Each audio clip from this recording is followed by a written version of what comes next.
We saw the picture of the Dante Williams in-home visit. What prompted that?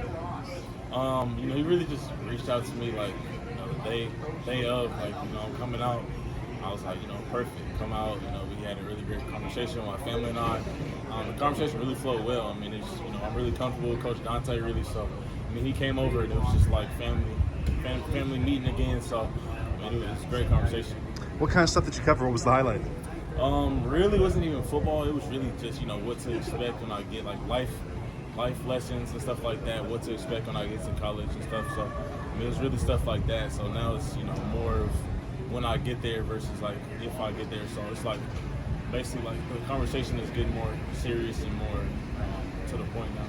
We've talked before about him, but for the fans, how important was he in your whole process? Kind of tell them that bond you have and what role he played.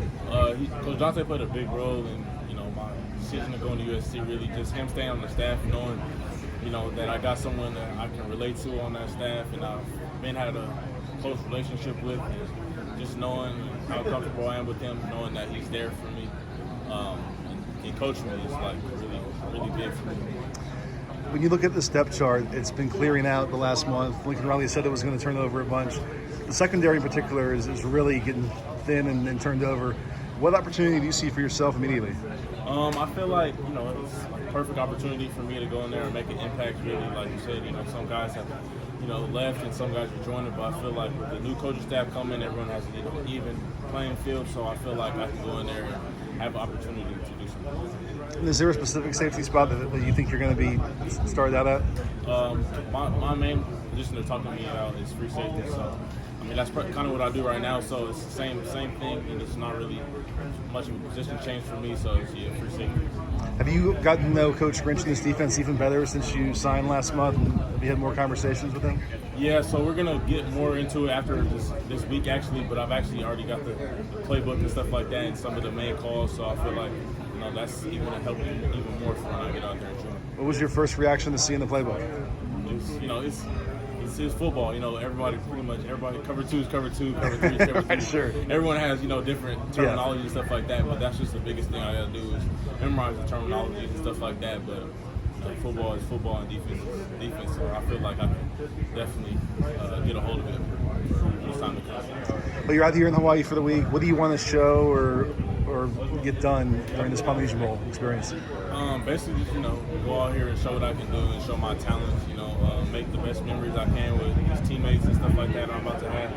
And really, it's just a blessing from God, so I'm going to take in this experience.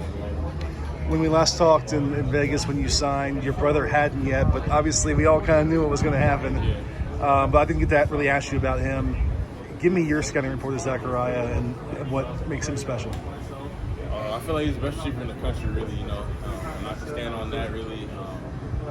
He's a really great player, really electric, and to know that he's my little brother is even more exciting for me. So him going to USC with me, it's a year after me, but still, it's going to be great. We have a really great bond together, really close bond. That's my best friend, literally. So I feel like him coming to USC with me is just, even more of a better family decision for both of us. So, and we're both getting recruited as our own players too. So it's nothing more of a perfect opportunity for both of us. How often do you all do one-on-ones against each other?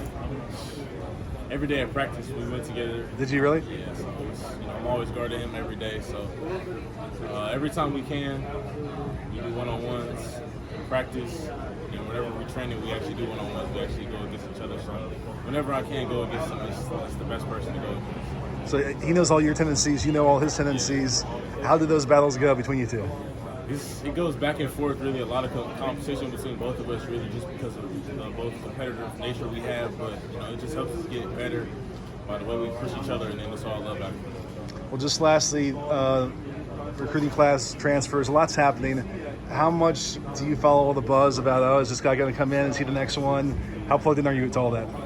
Really plugged in. Now that I'm committed, I can be more of a recruiter now. So any guys, I've asked our coaching staff who we're looking at, so I can take a look at these guys and then pursue them myself and try to make them part of the family. Is there anyone you've worked on recently? I'm trying to look on Josh. He's a big one. Yeah, Well, really good. what's your pitch with him? come join the family, man. You know what we're doing up here. We're building something special over there, man. You know, I've been on him, texting him and stuff like that. So that's gonna be the main person I'm working with. We'll see him out here this week. We'll see you this week. Awesome. Thanks, Zion. Okay.